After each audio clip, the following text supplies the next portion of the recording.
સમાચારો તરફ નજર કરીએ તો એઆઈ એન્જિનિયર અતુલ સુભાષના આપઘાતે દેશભરમાં ચર્ચા જગાવી છે। બીજી બાજુ તેના સાસરિયા અડધી રાત્રે ઘર છોડીને ભાગ્યા છે।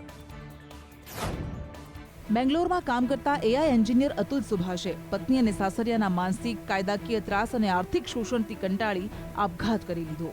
પણ તે પહેલા તે 1.5 કલાકનો વિડીયો બનાવતો ગયો, જેમાં તેણે તેના સાસરિયાઓ કઈ રીતે તેને પ્રતાડિત કરતા તેની વિગતવાર વાત કહી। જે બાદ બેંગ્લોર પોલીસ યુપીના જોનપુર પહોંચે તે પહેલા જ તેની સાસુ અને સાળો ઘર છોડીને ભાગ્યા। મોડી રાત્રે 1:30 વાગે તેની સાસુ નિશા સિંઘાનિયા અને સાળો ઘરે તાળું લગાવીને ભાગ્યા। અતુલ સુભાષનો મૃતદેહ બેંગલુરુના તેના ફ્લેટમાં મળ્યો હતો।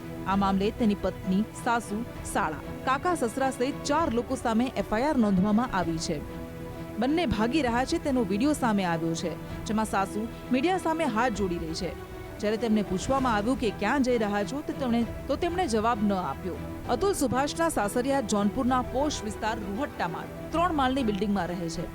અતુલે આરોપ લગાવ્યો હતો કે આ બધાએ ભેગા મળી તેની પાસેથી લાખો રૂપિયા લઈ લીધા, તેમ છતાં તેમને ચેન નહોતું પડતું।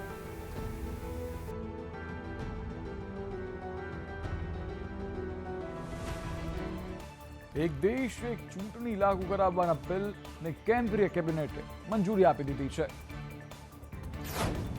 2014થી વન નેશન વન ઇલેક્શન એ મોદી સરકારનો મહત્વનો એજન્ડા રહ્યો છે અને હવે કેન્દ્રીય કેબિનેટે આ બિલને મંજૂરી આપી દીધી છે। આવતા સપ્તાહે બિલને સંસદમાં રજૂ કરવામાં આવી શકે છે। સરકાર આ બિલ પર સર્વસંમતિ બનાવવા ઈચ્છે છે, જોકે સંસદથી બિલને ચર્ચા માટે જોઈન્ટ પાર્લામેન્ટરી કમિટીમાં મોકલવામાં આવશે અને જેપીસી આ બિલ પર તમામ રાજકીય પક્ષના પ્રતિનિધિઓ સાથે ચર્ચા કરશે। સપ્ટેમ્બરમાં સરકારે વન નેશન વન ઇલેક્શન માટે હાઈ લેવલ કમિટીની ભલામણોને મંજૂરી આપી હતી, જેમાં લોકસભા, રાજ્યોની વિધાનસભા અને સ્થાનિક સ્વરાજની ચૂંટણીઓને તબક્કાવાર એક સાથે કરાવવાનો પ્રસ્તાવ હતો। વન નેશન વન ઇલેક્શન માટે પૂર્વ રાષ્ટ્રપતિ રામનાથ કોવિંદની અધ્યક્ષતામાં એક કમિટીની રચના કરાઈ હતી અને 191 દિવસના રિસર્ચ અને ચર્ચા બાદ 14 માર્ચે તેમણે પોતાનો રિપોર્ટ સોંપ્યો હતો। જો આ બિલ પારિત થઈ જાય છે તો 2029થી તે લાગુ થશે અને તેના માટે ડિસેમ્બર 2026 સુધી 25 રાજ્યોમાં વિધાનસભા ચૂંટણીઓ કરાવવી પડશે। દેશમાં એક બાદ એક મંદિર મસ્જિદ વિવાદો સામે આવી રહ્યા છે, ત્યારે સુપ્રીમ કોર્ટે મહત્વનો આદેશ આપ્યો છે। અયોધ્યા બાદ દેશમાં મંદિર મસ્જિદ વિવાદોને લઈને અનેક અરજીઓ કોર્ટમાં કરાઈ છે। એ મામલે સુપ્રીમ કોર્ટમાં આજે સુનાવણી હાથ ધરાઈ, જેમાં સુપ્રીમે કહ્યું કે અદાલતો એવા મામલાઓમાં કોઈ આદેશ ન આપે અને ન કોઈ સર્વેના આદેશ જાહેર કરે અને ન કોઈ નવો કેસ દાખલ કરવામાં આવે। સુપ્રીમ કોર્ટ 1991ના પ્લેસીસ ઓફ વર્શિપ એક્ટ સામે કરાયેલી યાચિકાઓ પર સુનાવણી કરી રહી હતી। બેન્ચે કહ્યું કે અમે હાલ તપાસ કરી રહ્યા છીએ, ત્યારે યોગ્ય રહેશે કે બીજી તમામ અદાલતો પોતાના હાથ રોકી લે। ચીફ જસ્ટિસ સંજીવ ખન્નાએ કહ્યું કે અમારી પાસે 2 મામલા છે, મથુરાની શાહિદ ઈદગાહ અને વારાણસીની જ્ઞાનવાપી મસ્જિદ। ત્યારે જ અદાલતને જણાવાયું કે દેશમાં આવા 18થી વધુ કેસ લંબિત છે, જેમાં 10 મસ્જિદો સાથે જોડાયેલ છે। જે બાદ સુપ્રીમે કેન્દ્ર સરકારને યાચિકાઓ પર 4 સપ્તાહમાં પોતાનો પક્ષ મૂકવાનું કહ્યું। અન્ય કેટલાક રાજ્યોની જેમ હવે દિલ્હી સરકાર પણ મહિલાઓને દર મહિને 1000 રૂપિયા આપશે। આવતા વર્ષે દિલ્હીમાં વિધાનસભા ચૂંટણી યોજાવા જઈ રહી છે અને તેના માટે અત્યારથી જ તૈયારીઓ શરૂ કરી દેવાઈ છે। મહારાષ્ટ્ર, મધ્યપ્રદેશ જેવા રાજ્યોમાં લાડકી બહેન યોજનાએ ભાજપને મોટી સફળતા અપાવી અને હવે એ જ તર્જ પર દિલ્હી સરકાર મહિલા સન્માન યોજના લાવી છે, જેમાં મહિલાઓને દર મહિને 1000 રૂપિયા આપવામાં આવશે। 18 વર્ષથી વધુ વયની મહિલાઓના ખાતામાં પૈસા જમા કરવામાં આવશે।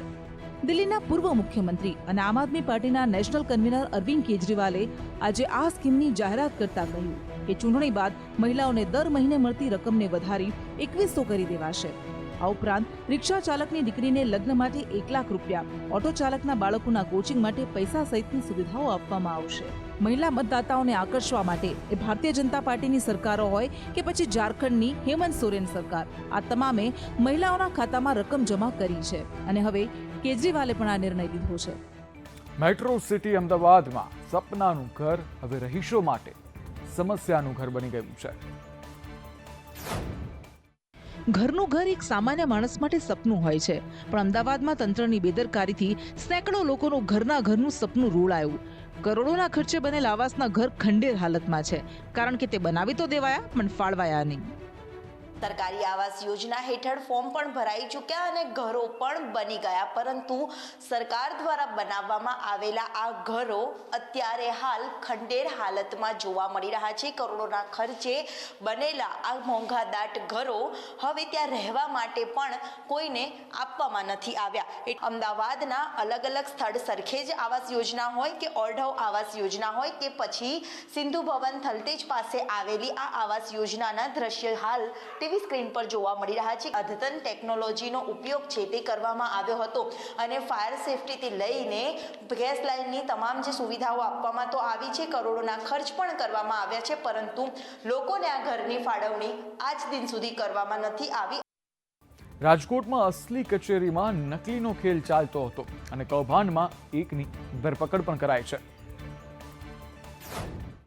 ગુજરાત રાજ્યમાં નકલીની બોલબાલા વચ્ચે રાજકોટના જિલ્લા નોંધણી ભવન ખાતે નકલી દસ્તાવેજનું કૌભાંડ આચરવામાં આવ્યું હોવાનું સામે આવ્યું છે, જેમાં વર્ષ 1972 પહેલાના હસ્તલેખિત દસ્તાવેજોની સ્કેનિંગ કોપીમાં કચેરીના સુપરવાઇઝર અને કોન્ટ્રાક્ટ આધારિત કર્મચારી સહિત 3 શખ્સોએ 17 દસ્તાવેજોમાં ચેડા કરવામાં આવ્યા હોવાનો ઘટસ્ફોટ થયો છે. જેમાં હકીકત એવી હતી કે હર્ષ સોની નામના એક કમ્પ્યુટર ઓપરેટરે, કિશન ચાવડા નામના વકીલ અને જયદીપ ઝાલા જે કે કમ્પ્યુટર ઓપરેટર્સના સુપરવાઇઝર હતા, એમના સાથે મળીને સબ રજિસ્ટ્રાર કચેરીમાં ઉપલબ્ધ જે જૂના મિલકત સંબંધી દસ્તાવેજ હતા એમની સ્કેન્ડ રેકોર્ડની કોપી સાથે ચેડા કરી અને સાથે સાથે ફિઝિકલ રેકોર્ડનો નાશ કરી એમની જગ્યાએ પોતાએ ખોટા ઊભા કરેલા દસ્તાવેજનો અપલોડ કરી એમને નવા દસ્તાવેજ ઊભા કરી આર્થિક ફાયદો મેળવેલ હતો.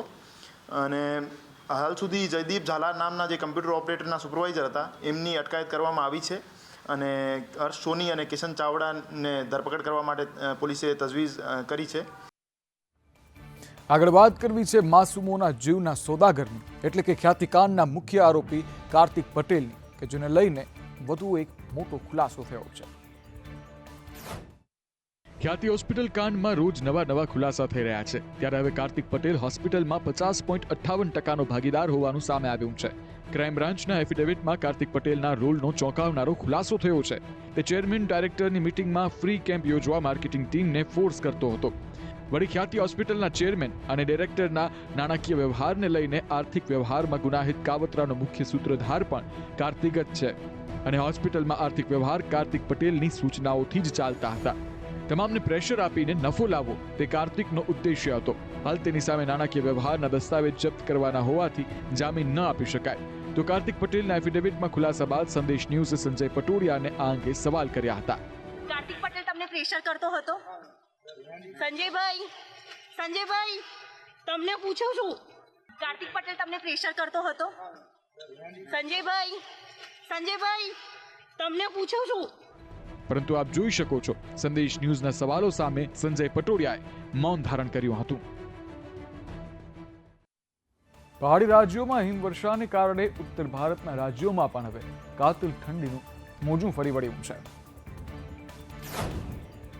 જમ્મુ કાશ્મીર, હિમાચલ પ્રદેશમાં પડી રહેલ ભારે હિમવર્ષાને કારણે દિલ્હી, રાજસ્થાન, મધ્યપ્રદેશ, ઉત્તર પ્રદેશ સુધીના રાજ્યોમાં ગાત્રો થીજવતી ઠંડી પડી રહી છે. આજે દેશમાં 7 રાજ્યોમાં કોલ્ડ વેવનું એલર્ટ છે. રાજસ્થાનના તો 5 જિલ્લામાં તાપમાન 5 ડિગ્રીની નીચે નોંધાયું, તો મધ્યપ્રદેશ અને ઉત્તર પ્રદેશ બંને રાજ્યના 11 જિલ્લાઓમાં કોલ્ડ વેવનું એલર્ટ છે. દિલ્હીમાં ન્યૂનતમ તાપમાન 6 ડિગ્રી રહ્યું, તો દિલ્હીની સાથે મુંબઈમાં પણ ભારે ધુમ્મસ રહી. અયોધ્યામાં તો તાપમાનનો પારો 4 ડિગ્રી સુધી ગગડી ગયો, તો પાડોશી રાજ્ય રાજસ્થાનનું હિલ સ્ટેશન માઉન્ટ આબુ ઠંડીથી ઠૂંઠવાયું. અનેક જગ્યાએ બરફ પણ પડ્યો. માઉન્ટ આબુમાં -3 ડિગ્રી તાપમાન નોંધાતા સહેલાણીઓ ઠૂંઠવાયા. સિકરના ફતેપુરમાં પણ ન્યૂનતમ તાપમાન -1 ડિગ્રી નોંધાયું. તો ગુજરાતમાં 3 દિવસ ગાત્રો થીજવતી ઠંડી પડશે. કચ્છનું નલિયા 5 ડિગ્રી સાથે સૌથી ઠંડુ શહેર રહ્યું. હવામાન વિભાગના કહેવા પ્રમાણે 3 દિવસ બાદ ઠંડીમાં આંશિક રાહત થશે.